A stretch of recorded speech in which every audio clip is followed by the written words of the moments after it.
Oui, c'est en tout cas ce que révèle Daniel Hoffman. C'est un ancien chef espion de la CIA à Moscou. Selon lui, plusieurs personnes visent à renverser Vladimir Poutine. En tête, celui avec qui il est très proche, le ministre de la Défense, Sergueï Shoigu. Alors l'ancien espion, interrogé à de nombreuses reprises, affirme que si la guerre, je cite, s'avère finalement être un échec pour la Russie, Poutine pourrait rencontrer une fin rapide et abrupte, au moins aux mains de son propre cercle intime. L'ancien informateur estime qu'une telle tentative serait soudaine, rapide et potentiellement mortelle. Ce sont donc ses propos, et sans tourner encore autour du pot, voici ce qu'il révèle. Ces gars qui vont le faire vont être si discrets à ce sujet que Poutine ne les trouvera pas et ne les tuera pas en premier. Cela arrivera d'un coup et il sera mort.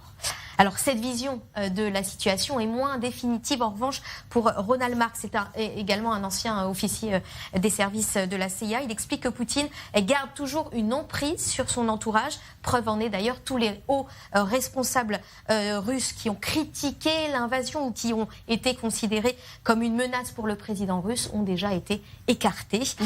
Puis par ailleurs, plusieurs motifs pourraient faire vaciller Vladimir Poutine. Si l'économie de la Russie s'effondre, si le pays perd beaucoup de soldats ou encore si des troubles éclatent dans le pays. Enfin, pour Daniel Hoffman, deux autres personnalités clés feraient tout pour destituer le président russe. On l'a dit, donc le ministre de la Défense, mais aussi Nikolai Patrouchev.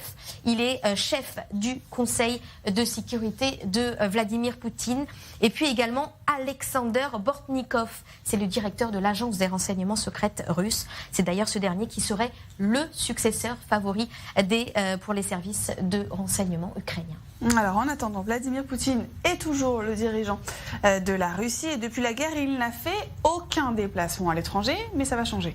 Tout à fait, puisque le président russe devrait effectuer son premier voyage en dehors de la Russie, selon la télévision russe d'État.